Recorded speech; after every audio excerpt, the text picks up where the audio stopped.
Buenos días.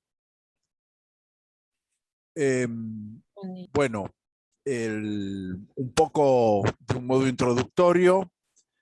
No sé si en ese sentido ya les habrá explicado seguramente en la clase inaugural el doctor Jiménez, que es el titular de esta materia de teoría constitucional. Hay una distribución de contenidos. Es decir, el doctor Jiménez va a dar en su clase de los días jueves las bolillas 1 y 8. El doctor Lanza va a dar los días viernes entre las 8 y las 9:30 de la mañana su clase vinculada con las bolillas 6 y 7 del programa. Y a mi cargo van a quedar las bolillas 2, 3, 4 y 5 de esta primera parte del programa de teoría constitucional. Como ya se explicó en la página de la comisión, los exámenes parciales en principio van a ser presenciales, es decir, que cuando se fije la fecha, de acuerdo al calendario de exámenes que apruebe el Consejo Académico, es decir, se van a desarrollar los parciales de esta materia en forma presencial, al menos esta es la decisión actual, y las clases o los contenidos de las clases se van a dar por Zoom, en la forma en que ya antes he expresado, sin perjuicio de lo cual, en la página de la Comisión 4 hay subido una serie de material escrito y antecedentes para que ustedes puedan reforzar también esos contenidos a través de la parte escrita que se encuentra agregada en la página correspondiente a la Comisión 4. Con lo cual, bueno, son los contenidos de Zoom y son los contenidos subidos a la página, digamos, el material básico de estudio. A la vez, no sé si ya el doctor Jiménez les ha explicado, él va a suministrar una serie de trabajos prácticos a llevar adelante. Esos trabajos prácticos son obligatorios. Su cumplimiento hace a la posibilidad de rendir el parcial o eventualmente pasar directamente al recuperatorio, de acuerdo al régimen que ha establecido el doctor Jiménez, con lo cual, bueno, respecto a esos trabajos prácticos y las eventuales dudas que ustedes tengan, bueno, lo deberán tratar directamente con el titular de la materia.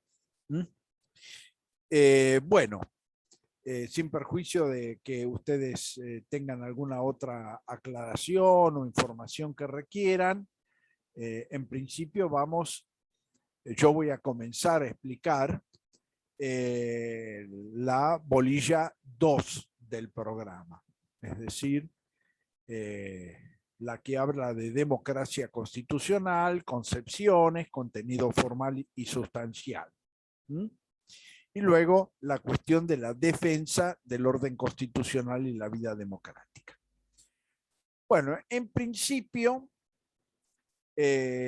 nuestra Constitución nacional en realidad no tenía una definición, sobre todo una definición de democracia, una aproximación al concepto de democracia en el texto formal de la Constitución en general, y eso lo vamos a ver acá justamente en el desarrollo de este módulo. Lo que predomina, digamos, es el concepto de república, es decir, la idea de república y las características de la república que vamos a ver un poco más adelante y que surgen del contenido normativo formal de la Constitución histórica, digamos, de 1853-1860. Pero eventualmente, si bien esta definición de democracia o de Estado democrático no aparece en nuestro texto constitucional en la medida en que la definición que contiene el artículo primero de la Constitución Nacional habla de un sistema de gobierno federal, republicano y representativo, es decir, caracteriza a nuestra forma de gobierno con estos tres características básicas que también vamos a ir desarrollando un poco más adelante. Lo cierto es que contemporáneamente, en las constituciones más modernas, es decir, más contemporáneas o reformadas mucho más recientemente, incorporan la concepción de Estado democrático como una de las características fundamentales. Y si bien nuestra Constitución federal no lo acompaña en forma explícita en el artículo primero de la Constitución, justamente en el artículo 36 reformado en 1994 aparece esta idea de protección del sistema institucional y del régimen democrático, con lo cual esto ha incluido de un modo normativo expreso el concepto de democracia, sin perjuicio de lo cual, bueno, una de las características justamente fundamentales de la reforma de 1994 y del Acuerdo de Olivos, que vamos a ver en detalle al analizar la bolilla 4 del programa, fue la intangibilidad de la parte dogmática de la Constitución Nacional. Es decir, uno de los elementos básicos del acuerdo fue que el artículo primero al artículo 35 se iban a mantener en su texto vigente con carácter intangible y por lo tanto, bueno, el capítulo de nuevos derechos a partir del artículo 36 hasta el artículo 43 va a ampliar esa perspectiva y ahí en el artículo 36 va a aparecer el tema de la defensa del régimen democrático, con lo cual, bueno, la democracia se constituye fundamentalmente en un valor constitucional expreso. Esto no quiere decir que antes era negado, pero no estaba expresamente reconocido en el texto constitucional. Ahora bien, uno de los debates que la ciencia política mantiene hasta la actualidad es qué entendemos por democracia. ¿Qué se entiende por democracia? ¿A qué hacemos referencia cuando nos referimos a la democracia? Y este es un debate de la ciencia política que se traslada de alguna manera al debate constitucional. En principio, en la ciencia política predomina la concepción formal de democracia. Esta concepción formal de democracia es la que hace hincapié, digamos, en el tema electoral, en que las elecciones, es decir, se lleven adelante sin violencias, elecciones sin proscripciones y con el mayor número posible de participantes en el proceso electoral, es decir, que los habilitados legalmente a votar sean muchos, digamos, sean la mayoría.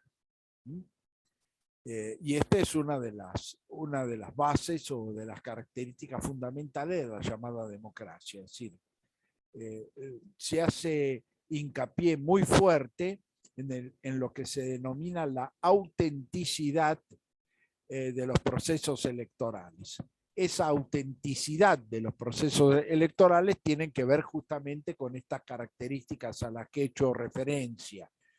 Es decir, que los actos electorales se lleven adelante dentro de procesos, digamos, donde no haya violencias, donde no haya persecuciones.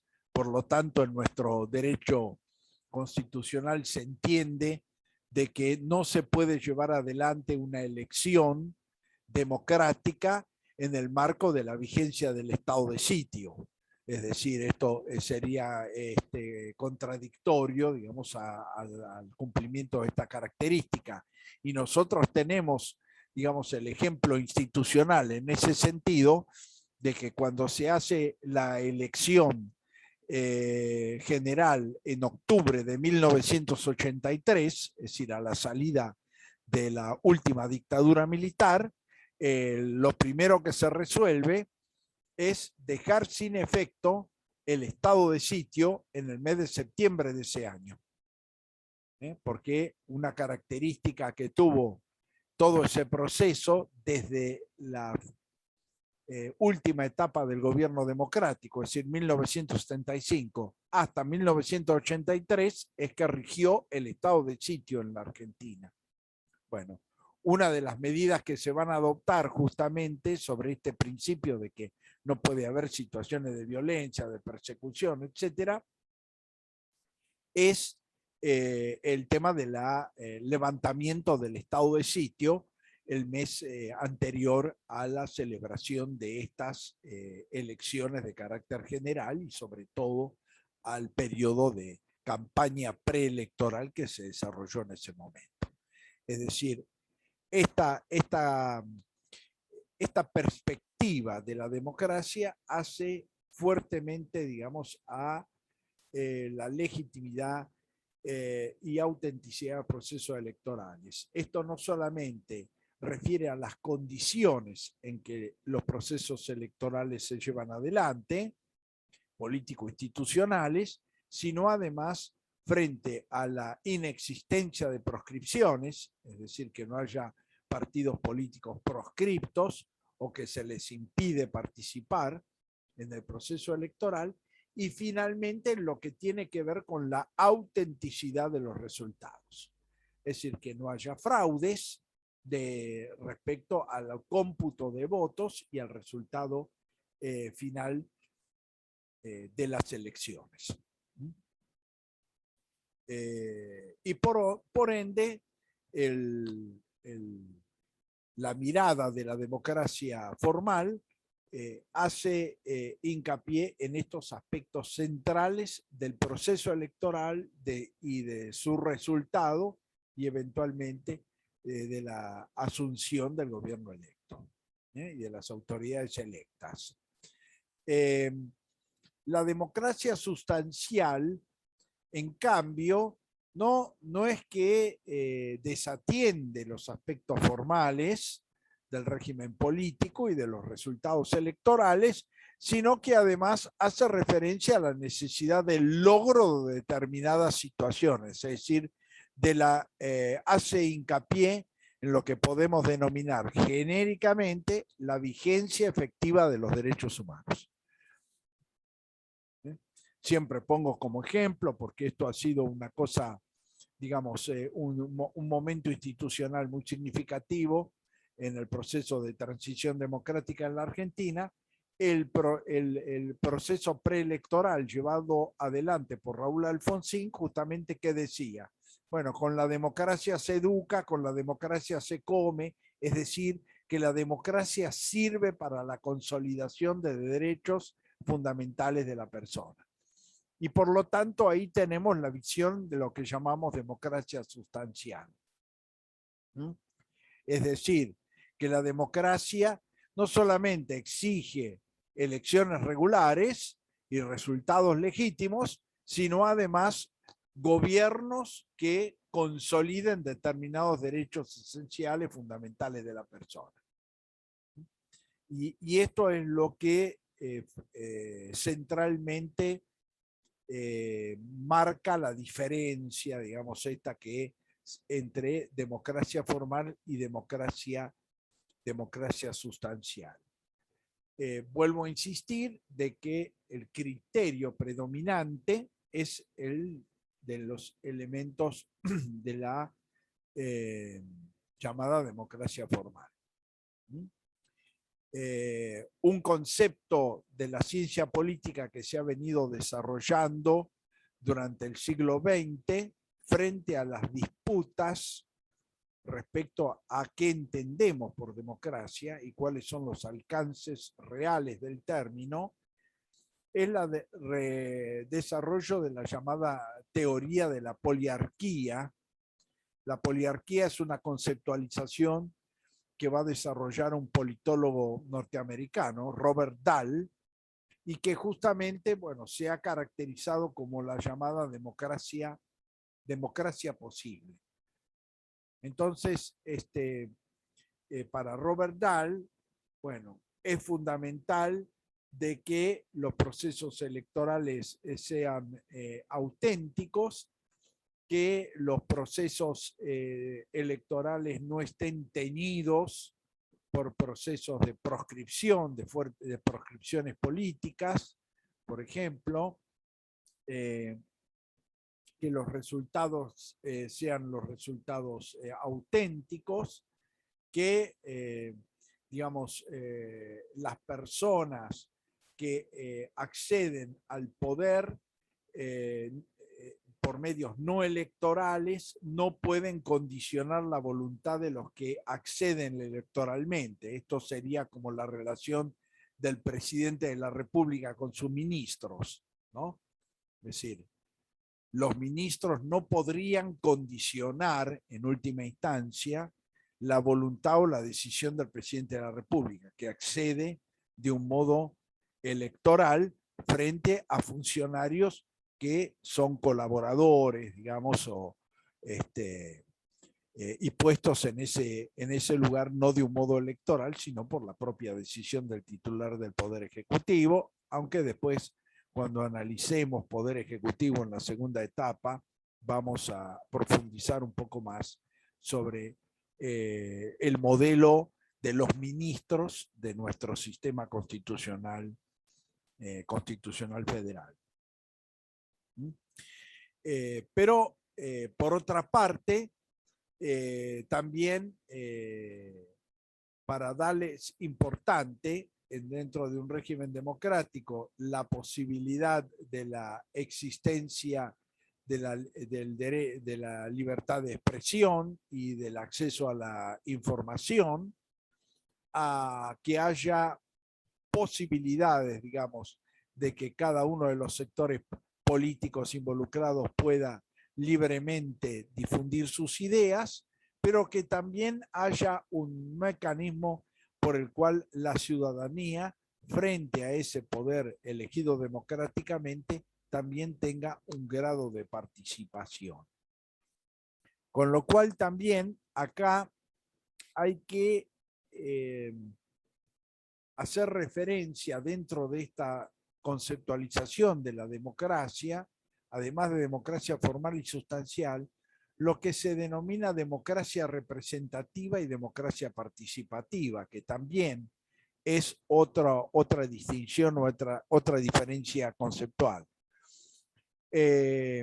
Nuestra Constitución histórica, por ejemplo, habla de un régimen político representativo en términos absolutos, porque no solamente dice que el pueblo no delibera ni gobierna, sino por medio de sus representantes, es decir, que una vez que el pueblo ha elegido sus representantes, no puede ni deliberar, ni gobernar o cogobernar, sino que además, si lo hace, comete el delito de sedición, es decir, que además la Constitución penaliza a quien actúe invocando el nombre del pueblo o los intereses del pueblo. Ese régimen representativo, de algún modo, se refleja en el pensamiento contemporáneo actual, en el hecho de que, y bueno, si uno ha elegido mal o el gobierno lleva adelante desaciertos políticos, la forma de enmendarlo, ¿cuál es? Elegir a otro en la próxima elección. Es decir, que mientras gobierna son representantes hasta la próxima elección, que eventualmente yo puedo cambiar, ¿no es cierto? Es decir, esto hace al eje del pensamiento representativo. Yo elijo representantes y esos representantes son los que gobiernan. Si yo estoy en desacuerdo con ellos, lo que me queda es que en la próxima elección elija otros representantes diferentes. ¿Mm? Y refleje mi punto de vista en este sentido, mi desacuerdo. En cambio, en la llamada democracia participativa, lo que pretende generar mecanismos de participación social o por lo menos participación del electorado en procesos políticos posteriores a las elecciones, ¿no?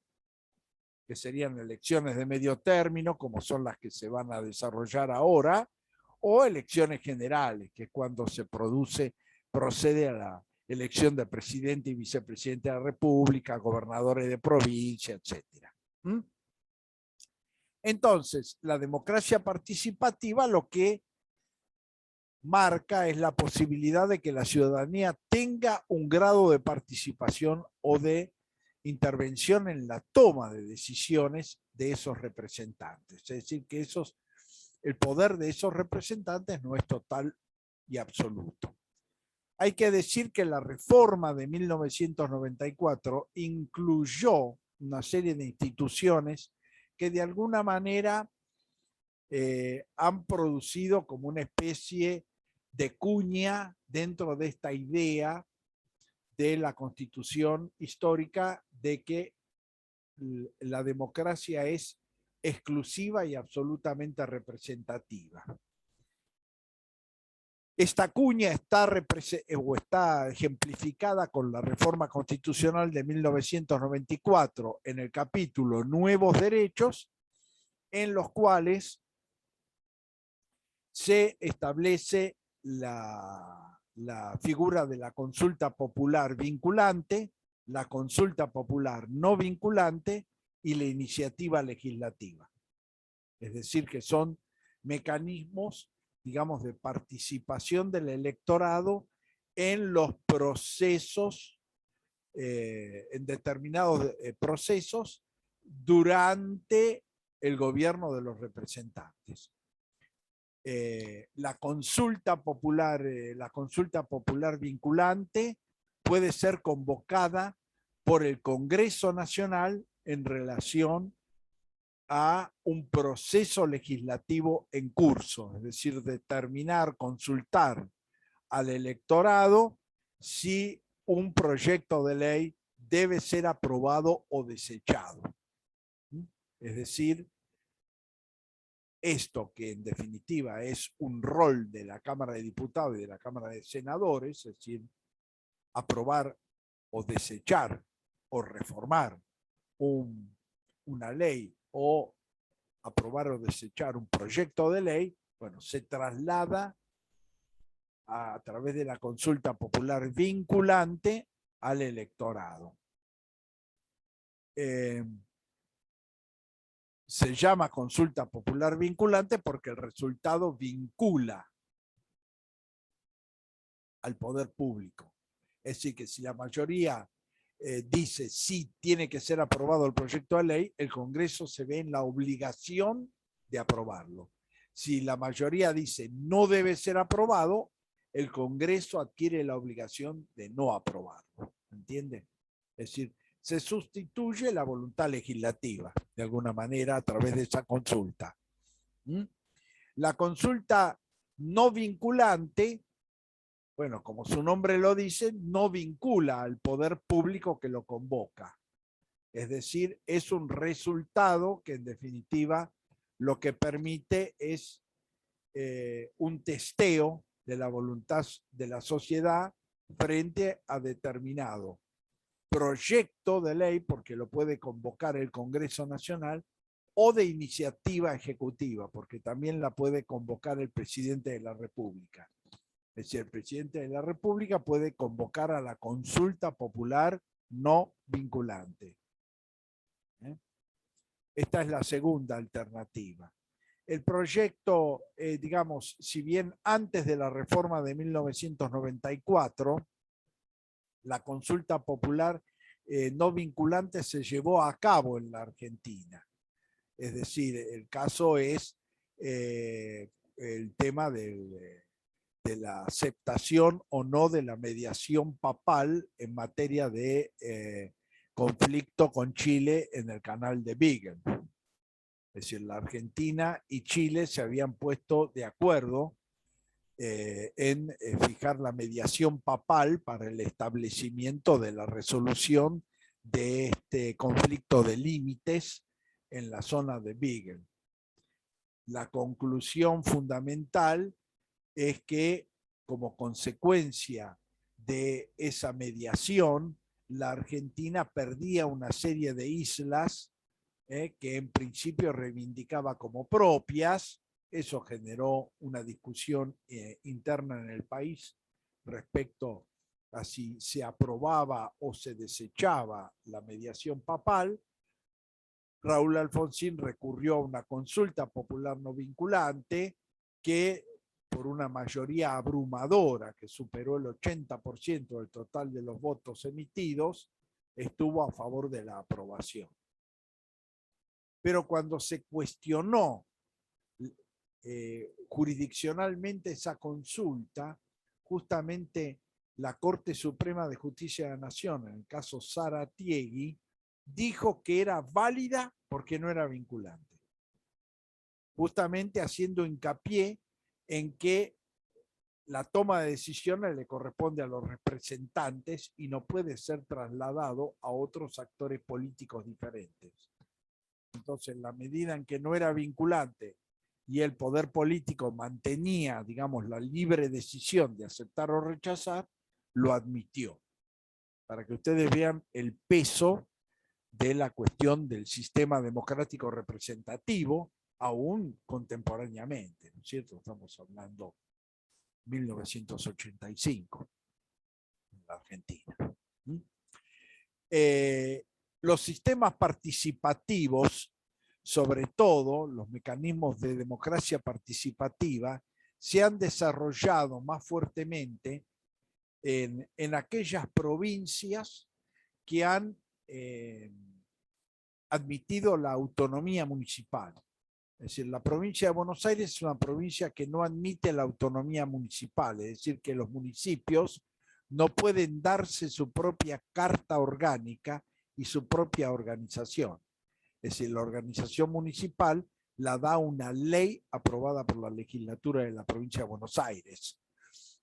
Pero hay provincias, entre ellas la provincia de Córdoba, la provincia de Tierra del Fuego, por ejemplo, que desde un origen, desde la propia Constitución de 1991 estableció este principio de autonomía. Esto ha hecho de que las cartas orgánicas de los municipios habilitaran formas más amplias de participación comunitaria, en la medida en que justamente la proximidad con el poder de decisión hace que esto también facilite los mecanismos de participación. Por lo tanto, hay una tendencia en el nivel federal a partir de la reforma de 1994 y también en las constituciones provinciales que admiten la llamada autonomía municipal, el avance hacia una práctica democrática participativa. Aunque hay que decir también que esto es una tensión permanente, porque desde 1994 a la fecha, ni el Poder Legislativo o Congreso Nacional convocó a una consulta popular vinculante, ni tampoco el Congreso o el presidente de la República a una no vinculante. Con lo cual esto refleja también la tensión que sigue existiendo entre democracia representativa y democracia participativa. Pero que también es una distinción que podemos hacer, digamos, en este contexto. En realidad, podemos decir que la democracia formal tiende más al carácter representativo, ¿no? O al sistema representativo democrático, y que la democracia sustancial tiende, digamos, a abrir las puertas a una democracia más participativa. Pero evidentemente hay una tendencia a que la democracia ya no pueda quedar puramente encajonada, digamos, en un régimen de representación de carácter absoluto, donde la ciudadanía solamente participe al momento de elegir a las autoridades y que carezca de otras formas o mecanismos de participación con posterioridad. Ahora bien, en este contexto es que la reforma de 1994 va a incluir lo que con rango constitucional, la defensa del sistema institucional y el régimen democrático. Hay que decir que esta defensa de la democracia en términos genéricos ya estaba incorporada legislativamente en la Argentina. Es decir, existía una ley de defensa de la democracia, una ley de defensa de la democracia que tuvo, digamos, su aplicación práctica antes de la reforma de 1994, con el juzgamiento de los responsables del copamiento de la Tablada, el 23 de enero de 1989. Ahí se le aplicó, digamos, la ley de defensa de la democracia, que tenía algunas falencias porque carecía de un mecanismo recursivo o de apelación amplio a favor de los eventuales condenados, como ya lo establecía la Convención Americana de Derechos Humanos, porque era juzgado por las cámaras y por lo tanto solamente quedaban los recursos extraordinarios como mecanismo. Profe, ¿cómo se llamaba la ley? ¿La ley cómo es? ¿La ley? Es la Ley de Defensa de la Democracia. Esa Ley de Defensa de la Democracia se votó en el gobierno de Raúl Alfonsín. Esa ley se aplicó a los responsables del copamiento de la Tablada, que sucedió el 23 de enero de 1989. Es decir, fue la primera oportunidad en que esa ley se aplicó. Luego se reformó esa ley se reformó con posterioridad, admitiendo esta vía recursiva amplia a través del recurso ante la Cámara Nacional de Casación Penal, que se va a crear, digamos, tiempo después, y que justamente luego se va a volver a aplicar cuando va a ser juzgado Gorriarán Merlo, que es extraditado y sometido a proceso, pero ya con esa ley reformada. Pero la reforma constitucional de 1994 le va a dar rango constitucional a esta norma de en el artículo 36. 36. El artículo 36. Eso mismo. Es el que hace referencia a la defensa imperio de la democracia y del sistema institucional. Profesor, y lo que estamos hablando de la consulta popular está en el artículo 40, ¿no? Sí, está en el artículo 40. Y después en el consulta popular vinculante y no vinculante.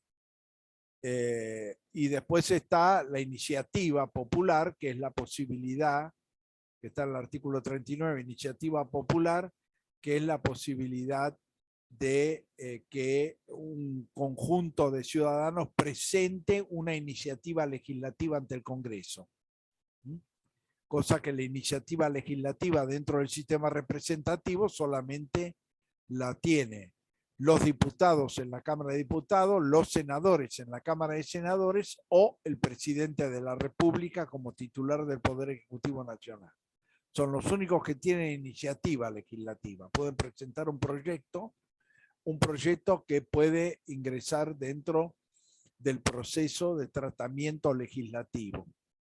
En cambio, la iniciativa popular amplía esa posibilidad a que un conjunto de ciudadanos suscriba un proyecto y en la medida en que se ajusta a la ley de iniciativa popular, el Congreso tiene obligación de darle tratamiento legislativo, aunque por supuesto no tiene obligación de aprobarlo, es decir, puede darle tratamiento legislativo y rechazarlo totalmente o eventualmente reformar ese proyecto originariamente presentado. Pero lo que hace la iniciativa legislativa es ampliar hacia el ámbito social la posibilidad de presentar un proyecto de ley que pueda tener tratamiento legislativo.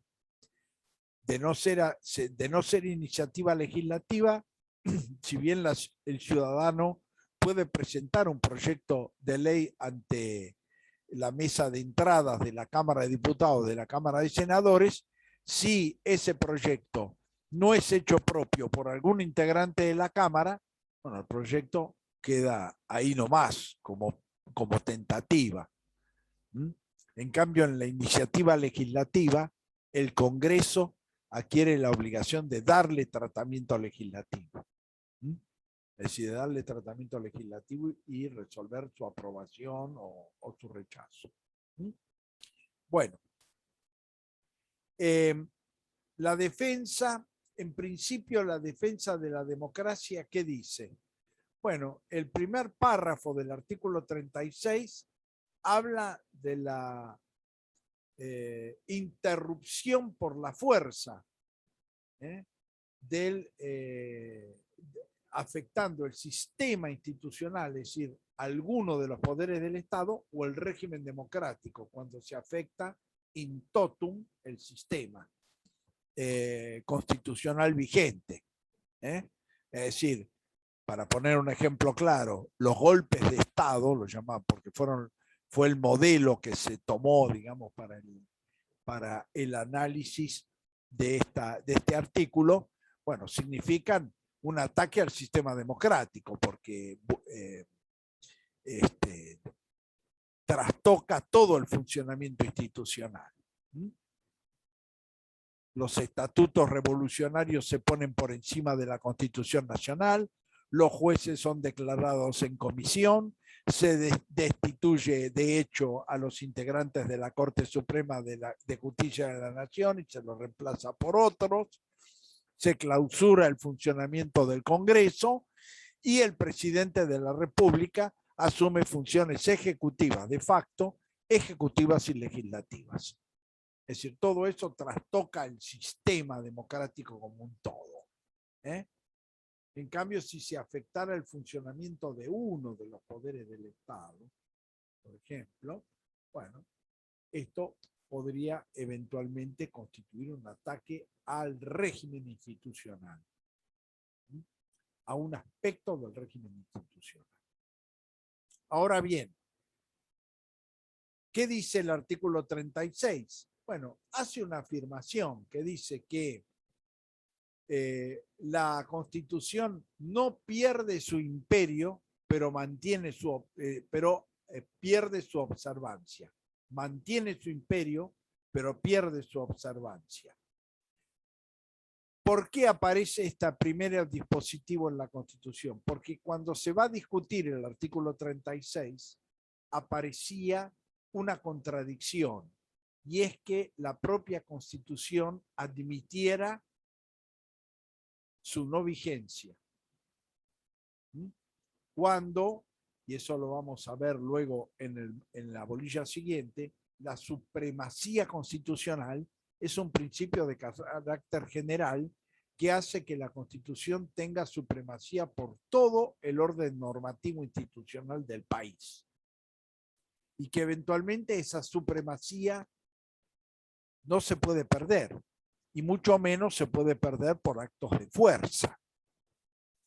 Entonces, ahí esta contradicción se resuelve con esta afirmación. Se va a decir, el imperio no lo pierde, no pierde la supremacía, pero la observación efectiva de esa supremacía no se cumple. Por eso aparece esta definición, como que el principio de supremacía se mantiene inalterado, pero la observancia efectiva de ese principio aparece afectada por estos actos de fuerza. Ese es el motivo de la primera introducción del articulado. Porque en la Convención Constituyente se va a debatir esto, de que la Constitución estaría admitiendo de alguna manera su propio quiebre, la legalidad de su propio quiebre, lo que sería un contrasentido. Un contrasentido que a la vez lo vamos a analizar un poco más adelante también, pero que se advierte cuando en 1930 la Corte Suprema de Justicia va a legitimar, a aceptar la legalidad institucional del golpe militar de 1930, que va a dar luego origen a la llamada doctrina de facto. Entonces, ¿esto qué sucede? Bueno, Profe, sería que la Constitución es omitida, pero prevalece como documento organizador de la sociedad. claro, Digamos, eso no pierde su principio. Por no más de pierde que su principio ni pierde su supremacía desde el punto de vista institucional, pero sí desde el punto de vista de la práctica política en un contexto, ¿no? Sí. Es decir, eso quiere decir que, bueno, no es que la Constitución perdió su valor supremo, sino que los gobiernos de facto no la observaron. Claro. Actuaron en contra. Esto sería, ¿no? Pero lo que quiero explicarles es decir, ¿por qué el constituyente hace esta afirmación? Bueno, porque aparecía como un contrasentido justificar o que la Constitución admitiera por sí la posibilidad de su vulneración. ¿Se entiende? Porque acá aparecía esta contradicción, que es, bueno, reconocer constitucionalmente la posibilidad de que hubiera actos de fuerza contrarios al sistema institucional o al régimen democrático. Entonces, ese es el motivo. Es decir, esos actos de fuerza lo que ponen en crisis es la observancia de la supremacía constitucional, pero no la existencia misma de esa supremacía, como principio general del orden constitucional. Ahora bien, el artículo 36 además distribuye las responsabilidades. Habla de los autores de los actos de fuerza contra el sistema institucional o el régimen democrático. Es decir, hay una responsabilidad respecto a por un lado, a los autores. Es decir, para poner un ejemplo, ¿quiénes serían los autores del golpe, en el golpe militar de 1976? Videla. Bueno, la Junta de Gobierno. Esos serían los autores de los actos de fuerza. El jefe del ejército, de la armada y de la fuerza aérea, que conducen el golpe y dan la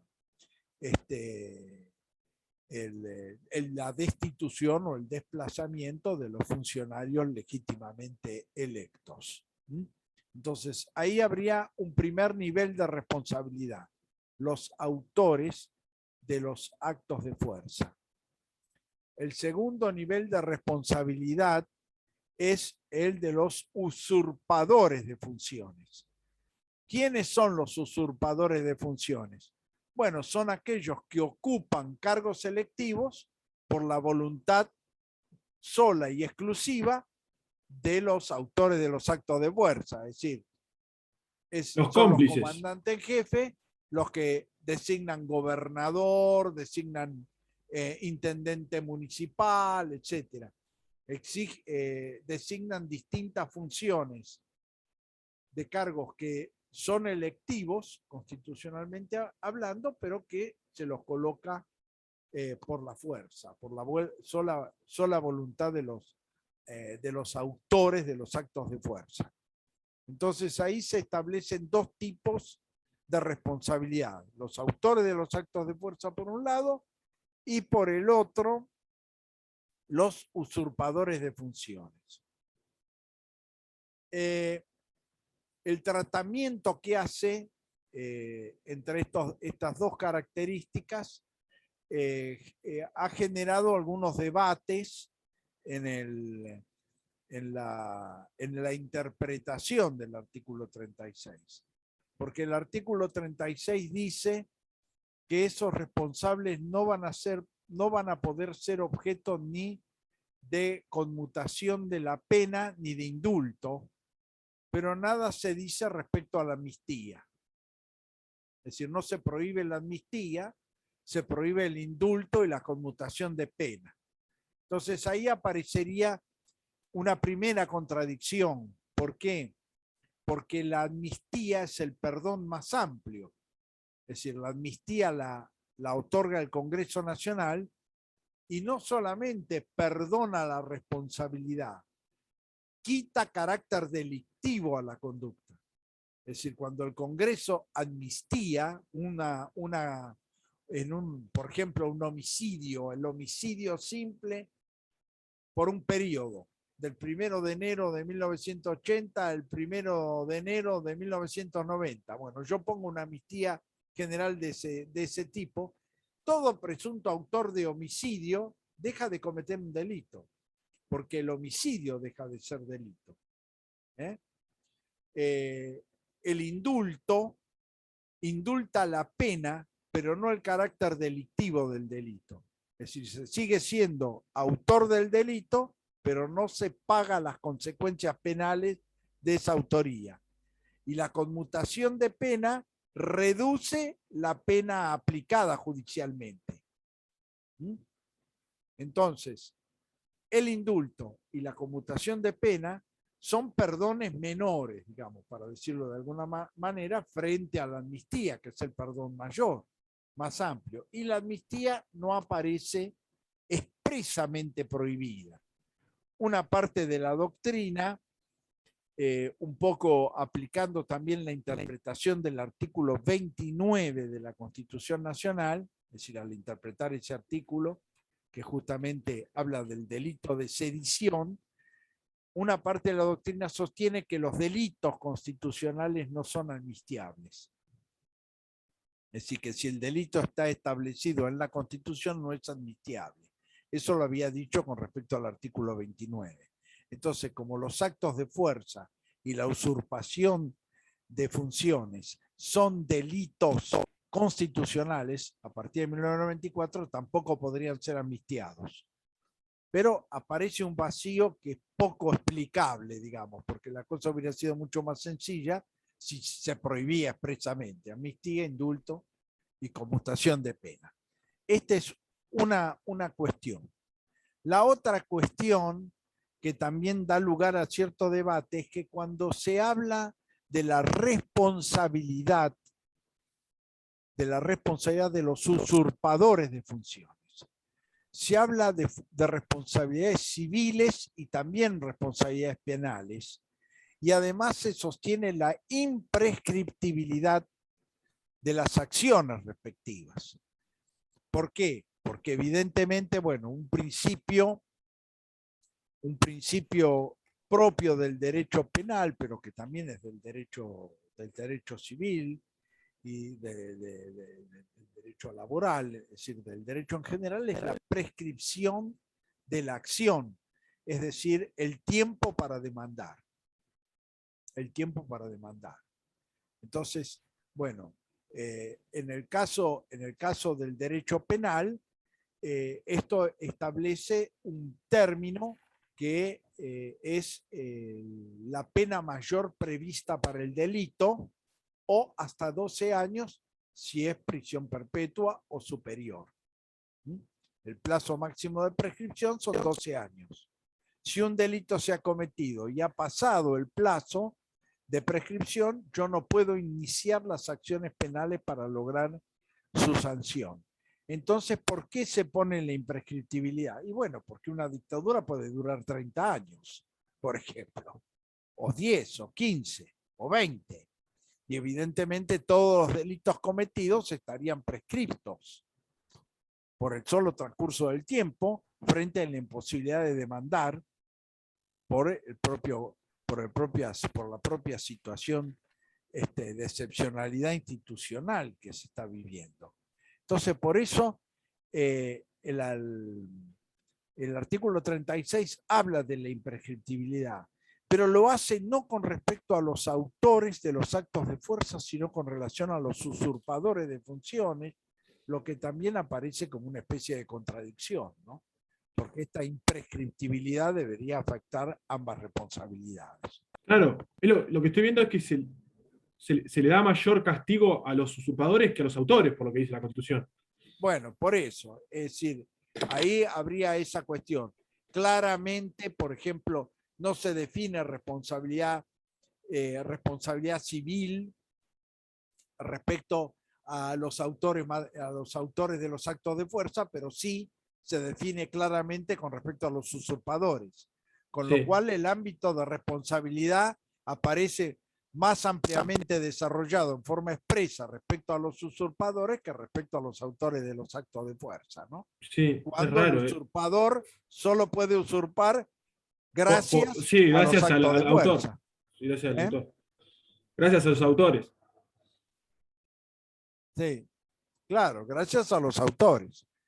Es decir, entonces también eso aparece como una contradicción, porque resulta que no hay expresamente una responsabilidad civil respecto a los autores de los actos de fuerza y sí respecto a los usurpadores. En general, es decir, la interpretación que se ha dado es que esa responsabilidad abarca A los ambos dos. a grado de representatividad y que la imprescriptibilidad también abarca a estos ambos responsables. Pero la redacción es confusa.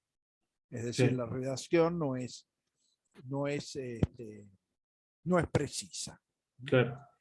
El otro aspecto que incluye el artículo 36 es lo que se llama la resistencia, el derecho de resistencia, que es el derecho a resistir, digamos, a los gobiernos autoritarios, no democráticos, por parte de la ciudadanía. El derecho a resistencia a la autoridad es un derecho que está reconocido, digamos, en la filosofía política clásica, tanto desde la perspectiva naturalista con Santo Tomás de Aquino, como desde el punto de vista del sistema contractualista en el caso de Locke, digamos, ¿no? Es decir, que si no se cumplen determinados objetivos, fines y formas en el ejercicio del poder, evidentemente la sociedad civil puede resistirse a ese poder.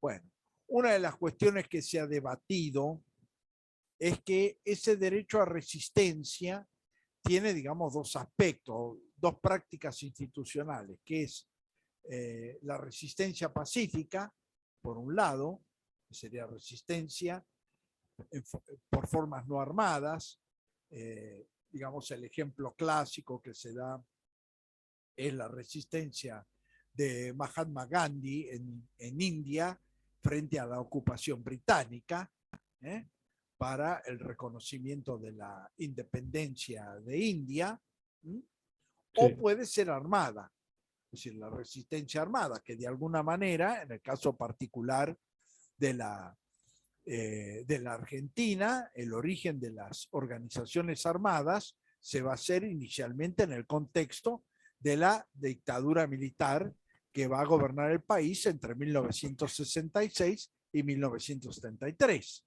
Es decir, es en ese periodo y por lo tanto formaría parte de ese ejercicio del derecho a la resistencia por medios armados. La Constitución no precisa cuál es la forma y evidentemente la doctrina ha sostenido que es la forma pacífica. Es decir, que lo que se está justificando es las formas pacíficas de resistencia. Entonces, esto es interpretativo también. La Constitución no precisa la forma y la tradición doctrinaria en materia de resistencia ha reconocido ambas formas de resistencia, ¿no es cierto? Es decir, el hecho de que pueda ser pacífica o armada ha sido reconocida, digamos, con anterioridad cuando se habla del derecho a la resistencia de la sociedad civil. Otra cuestión que también ha dado lugar a dudas es que la resistencia se ha admitido tanto en la ilegitimidad de origen como de la ilegitimidad de ejercicio. Es decir, un golpe militar, ¿qué representa? Representa ilegitimidad de origen. Es decir, se accede al poder de un modo ilegítimo.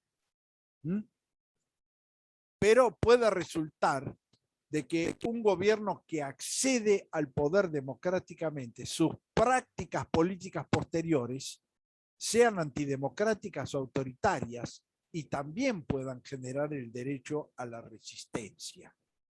Es decir, hay ejemplos, hay algunos ejemplos, por ejemplo, en el caso de Latinoamérica, fue la segunda presidencia de Fujimori en el Perú. Es decir, Fujimori llega al poder por los votos, pero luego, en el ejercicio del poder, llega a un acuerdo con las Fuerzas Armadas para combatir una organización armada que se conoce con el nombre de Sendero Luminoso y cierra el Congreso. Clausura el Congreso peruano. Entonces, ahí hay legitimidad de origen, pero ilegitimidad de ejercicio. En realidad, el dispositivo constitucional del artículo 36 está limitando el derecho de resistencia a la ilegitimidad de origen, pero no a la ilegitimidad de ejercicio.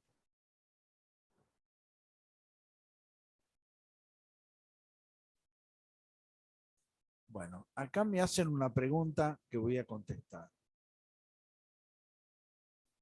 Bueno, acá hay una pregunta que que la voy a contestar que es interesante. Dice, si el gobierno elegido ya tenía tintes no democráticos antes de acceder al poder y aún así lo votan, ¿qué pasaría? Entonces acá ponen caso de Alemania en 1933. Bueno, el tema es justamente los contextos. Hay que analizar los contextos y volvemos a lo que hemos dicho de definición de democracia. Es decir, si esas elecciones, en qué contexto se hacen, si se hacen en contextos de violencia, en contextos de persecución, en contextos de proscripción, por ejemplo, bueno, evidentemente no serían elecciones democráticas.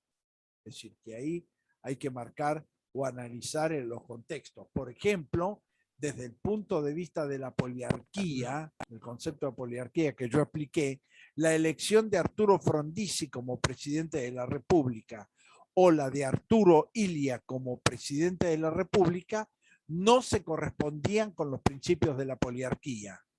¿Por qué? Porque el peronismo estaba proscripto. Entonces habría una proscripción política que enviciaba o envicia el proceso electoral como proceso democrático. Vuelvo a insistir en esto, en que Bueno, hay un grado de consenso, yo diría más o menos mayoritario, donde predominan los aspectos formales de la democracia, ¿no? Y por lo tanto la elección tiene que tener determinadas características. Si las elecciones se han hecho en un contexto de violencia, de persecución, de proscripción, etcétera, bueno, eso no puede ser calificado como una elección democrática y por lo tanto no de un acceso al poder de carácter democrático. Después estamos en un segundo ámbito que ya sería las prácticas políticas de un gobierno. Es decir, que acá tenemos dos situaciones de las cuales yo interpreto. Una práctica política.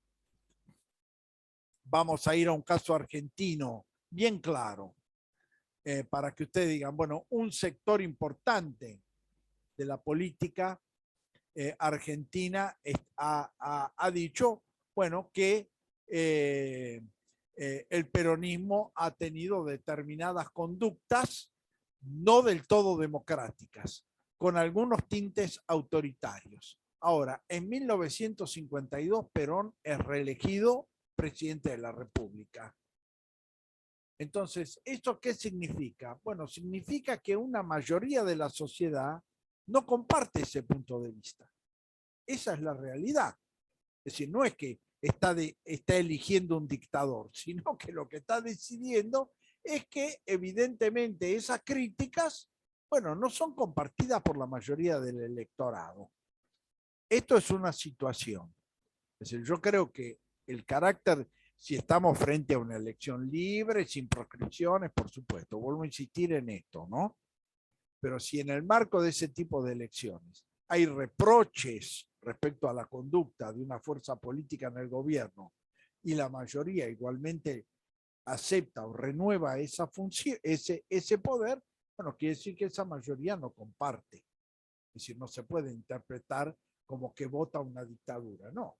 En realidad lo que está es entendiendo de que esos reproches mayoritariamente no son compartidos.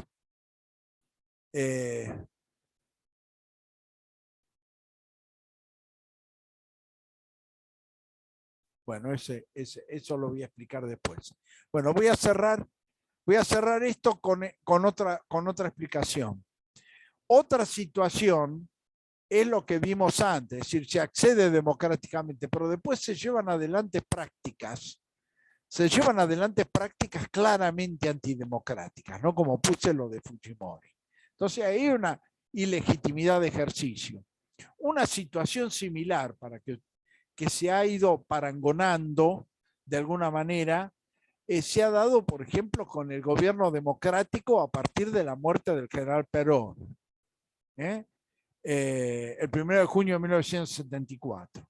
Y los posteriores decretos de aniquilamiento que se aprobaron en el gobierno de María Estela Martínez de Perón, y eso ha hecho, por ejemplo, que en el marco de los llamados juicios de lesa humanidad se ha extendido la responsabilidad dentro de ese contexto, no solamente a partir del 24 de marzo, sino desde el año 1975 en adelante, porque determinadas prácticas institucionales, como fue el proyecto Independencia que se llevó adelante en Tucumán, etcétera, ya anticipaban procedimientos propios del gobierno de facto. Entonces también ahí tenemos una situación en la cual ese gobierno es un gobierno de derecho, digamos, llega al poder legítimamente porque María Estela Martínez de Perón era vicepresidenta de la República. El presidente de la República fallece y de acuerdo a nuestra Constitución le corresponde al vicepresidente de la República asumir el ejercicio presidencial por el periodo restante hasta la finalización del mandato. Y entonces estamos frente a una situación, digamos, a un cambio de poder constitucionalmente válido. Pero las prácticas llevadas adelante fueron distorsionando ese contenido democrático del gobierno. Entonces hay una situación en la cual se analizan no solamente los aspectos formales del acceso al poder, sino también del ejercicio posterior, en la medida en que se rompa, digamos, con prácticas democráticas bien notorias, digamos, ¿no? Bien individualizadas, ¿no? Entonces, esto es el aspecto, digamos, lo que yo entiendo, ¿no? Frente a esta pregunta de las elecciones y el carácter democrático o no del gobierno. La otra pregunta tiene que ver con la abstención revolucionaria. Dicen que no entiende el concepto de abstención revolucionaria que se utiliza como ejemplo de resistencia. Bueno,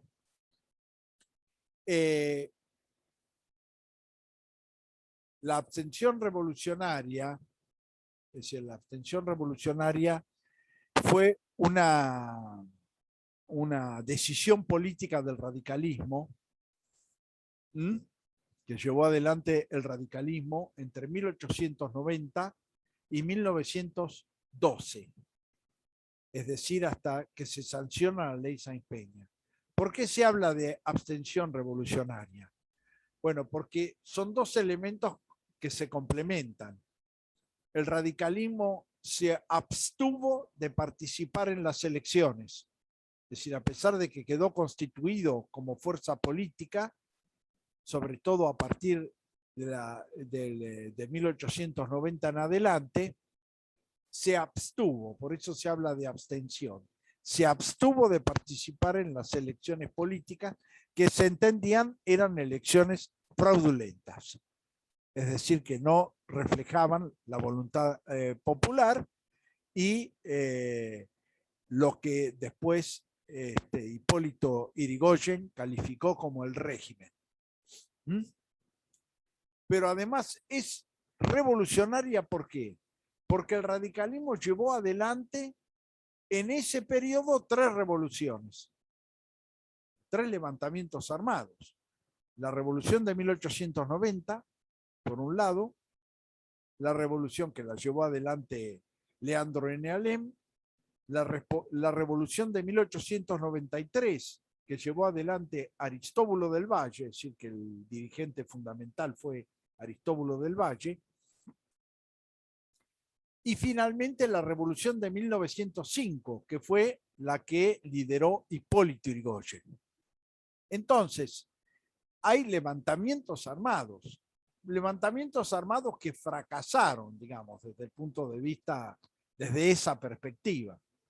Como se dice, generalmente la revolución de 1890 fue sofocada, militarmente hablando, pero generó, en definitiva, la renuncia de Juárez Celman, la asunción de Carlos Pellegrini como presidente de la República en su carácter de vicepresidente, y generó, por lo tanto, una crisis institucional. Por ende, era digamos, un fracaso militar, pero no tanto un fracaso político. Por eso, cuando se habla de abstención revolucionaria, es que por un lado se abstiene políticamente de participar, pero por otro lado desarrolla levantamientos militares, es decir, levantamientos armados. Y esos levantamientos armados se llevan adelante en 3 ocasiones en la historia argentina: 1890, 1893, 1905. Y finalmente terminan desembocando en la ley Sáenz Peña de 1912. Por otro lado, ya a un nivel menor, digamos, el radicalismo vuelve al abstencionismo, ya en este caso por decisión de Alvear como jefe del Partido Radical, después del golpe de 1930. Es decir, hay un interreño de algunos años, sobre todo entre 1930 y 1934, donde el radicalismo se va a mantener al margen. Por lo tanto, no va a participar en las elecciones que llevaron al general Agustín P. Justo a la presidencia de la República. Es decir, va a volver a la estrategia del abstencionismo. Después va a retomar, digamos, la vida política en la Argentina. Pero este es el sentido de la abstención revolucionaria, ¿no?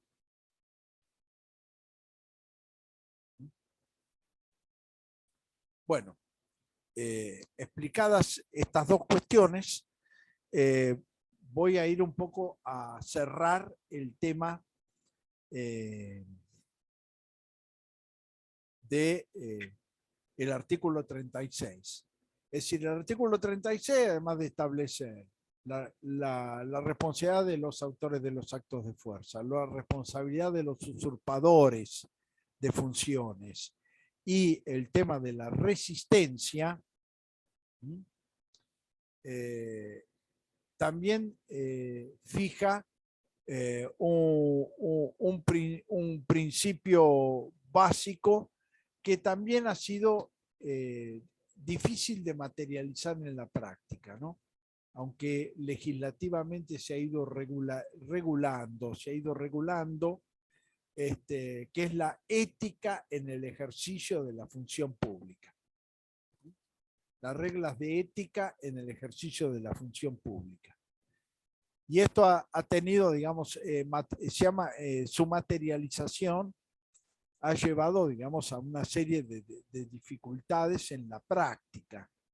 En general, en el marco de la ética del ejercicio de la función pública, uno de los elementos básicos y fundamentales es que todo funcionario público al ingresar a la función debe hacer una declaración jurada de sus recursos y de sus ingresos, y luego una al momento de su salida para determinar si eventualmente el crecimiento de su patrimonio no se corresponde con los ingresos legales propios de la función pública.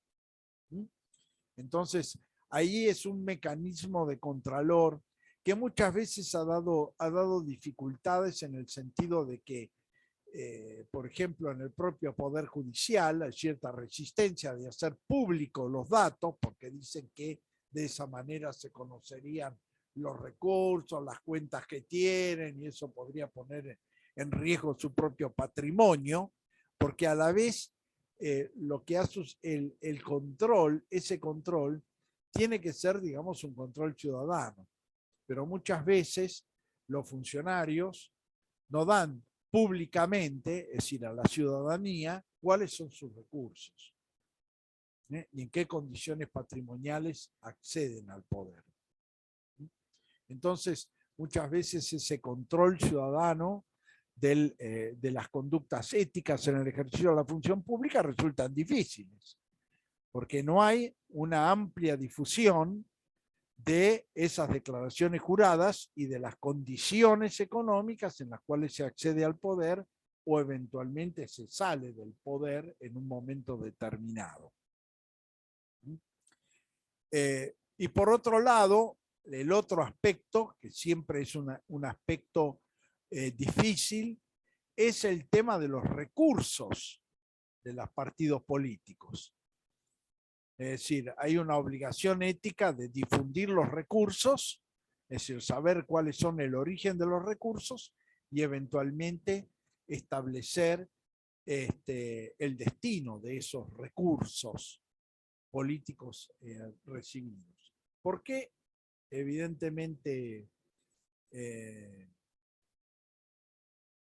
es algo políticamente demostrado ya de que en general los grandes aportes de determinados sectores económicos hacia un partido político terminan generando condicionamientos respecto a la toma de decisiones futuras. Es decir, yo te hago una donación de $500.000, por ejemplo, a un partido político, y bueno, después te voy a decir, viste, vos llegaste porque yo te puse este dinero, y evidentemente esto condiciona. Y esto resulta bastante dificultoso también en la práctica, establecerlo. No solamente porque muchas veces no se conoce expresamente la existencia de esos recursos, y por lo tanto puede faltarse a la verdad, sino también porque los gastos de los partidos políticos tampoco son fácilmente seguibles en la medida en que, por ejemplo, bueno, de acuerdo a la actividad política, a la actividad publicitaria, a los fondos invertidos, digamos, en difusión, en publicidad, etcétera, puedan ser, no son de fácil seguimiento, digamos, ¿no es cierto? Porque hay una multiplicidad de fuentes, es decir, yo puedo difundir por la televisión, por la radio, por los medios, por las vías alternativas sociales, es decir, hay una multiplicidad de medios, de ambientes dentro de los cuales yo puedo hacer esa inversión y por lo tanto poder llevar adelante un control. No es sencillo. En general, la ley ha procurado, por ejemplo, en la Ciudad Autónoma de Buenos Aires, la ley no solamente, bueno, establece esas obligaciones éticas, sino establece límites para el gasto publicitario. Pero vuelvo a insistir, es decir, que los partidos políticos no pueden gastar más de determinado importe en publicidad, como para evitar las grandes diferencias, digamos, entre partidos más importantes y partidos más pequeños. Pero en realidad todas esas cuestiones, si bien son aspectos éticos que están constitucionalmente consolidados, su seguimiento efectivo no deja de ser difícil, no deja de ser conflictivo respecto a cómo se lleva adelante. Pero bueno, esas son las características fundamentales del artículo 36 en la reforma de 1994. Un poco para cerrar la clase de hoy, una primera aproximación a la definición del artículo 1 de la Constitución Nacional, que es el sistema representativo, republicano y federal. Decir que la federación o el federalismo es una forma de organización política territorial, es decir, con relación al territorio. ¿Cómo se unifica el poder con relación al territorio?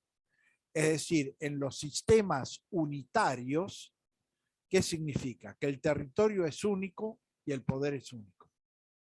Es decir, el poder federal tiene autoridad sobre todo el territorio del Estado Nacional. Por eso se habla de régimen unitario. Hay una unidad política y una unidad territorial. Pero lo que define el carácter unitario federal es justamente esa relación del poder con el territorio. En los sistemas federales, que después se ve con mucha mayor claridad cuando se analiza la constitución del poder, los poderes del Estado, en el sistema federal hay dos regímenes. Es decir, hay un poder nacional o un poder federal y a la vez un poder provincial sobre el mismo territorio. Es decir, que el territorio del poder nacional o del Estado nacional y el territorio de los poderes provinciales se distribuye dentro de un mismo y único territorio.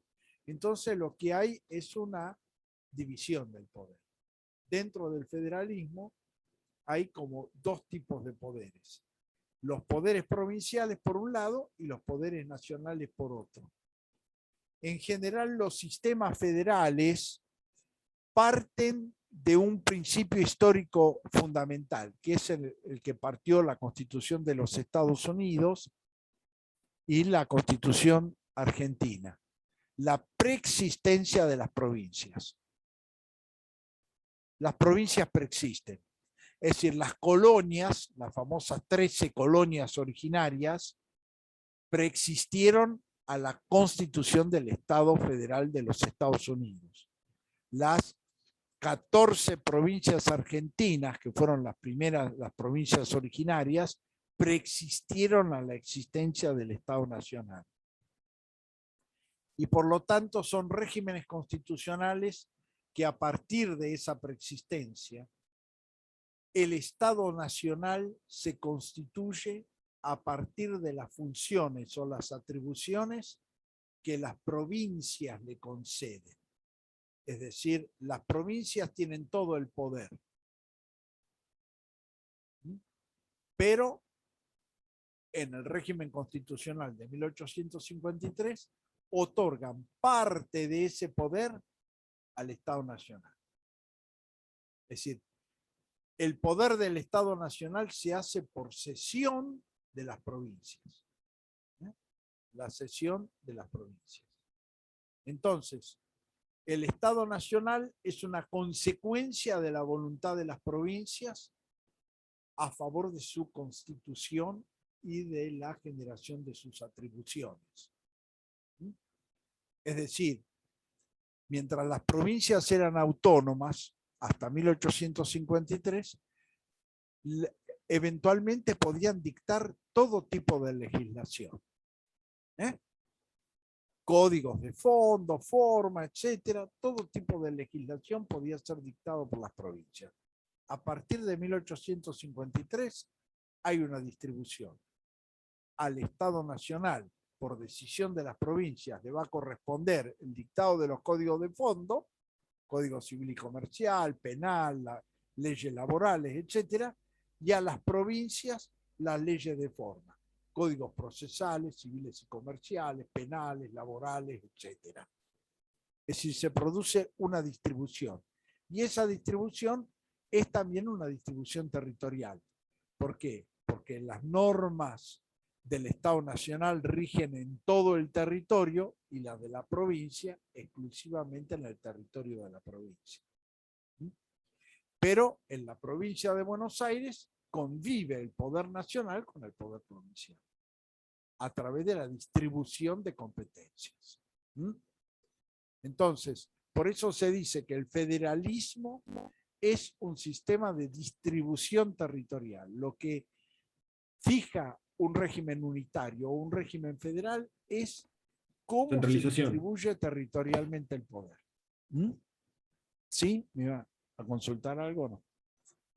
¿Cómo se distribuye el poder? En el régimen unitario hay un poder único y un territorio único. Los famosos modelos unitarios de la Constitución. Un poder centralizado. Es centralizado. Es un poder centralizado. Es un poder centralizado. Eso mismo. Que eventualmente se puede descentralizar por la voluntad de ese propio poder centralizado por razones administrativas, por ejemplo, ¿no? Pero que en definitiva el poder constitucional es un poder único que rige sobre todo el territorio. En el sistema federal hay un poder que se distribuye territorialmente entre el Estado Nacional y los estados provinciales, y donde en un marco territorial determinado convive. Es decir, en la provincia de Buenos Aires ustedes lo tenemos. Bueno, Mar del Plata es un ejemplo bien significativo. Es sede de la justicia federal, es decir, la justicia de la nación, y es sede de la justicia de la provincia, el Departamento Judicial Mar del Plata. Y entonces uno tiene justicia federal y justicia provincial en un mismo territorio, digamos, en la misma localidad, digamos, ¿no? Entonces, esto es un poco lo que hace a la diferencia entre un sistema y otro. Y a la vez, en general, los sistemas federales se han originado y desarrollado en el marco de que políticamente las provincias o las colonias o la distribución territorial por regiones, por zonas, ha prevalecido y ha preexistido a la constitución y creación de la nación. Es por eso que nuestra constitución histórica, digamos, sigue fuertemente el modelo norteamericano, porque hay desde el punto de vista histórico un origen común, digamos, ¿no? Así como las 13 colonias preexistieron al Estado Nacional, al Estado Federal norteamericano, las 14 provincias preexistieron a la constitución del Estado Nacional Federal a partir de 1853. Bueno, dejamos acá y nosotros nos vemos el próximo miércoles a las 11:30, donde voy a seguir explicando esta bolilla 2. Bueno, profe, muchas gracias. Hasta el miércoles. Muchas Chao, gracias. Gracias.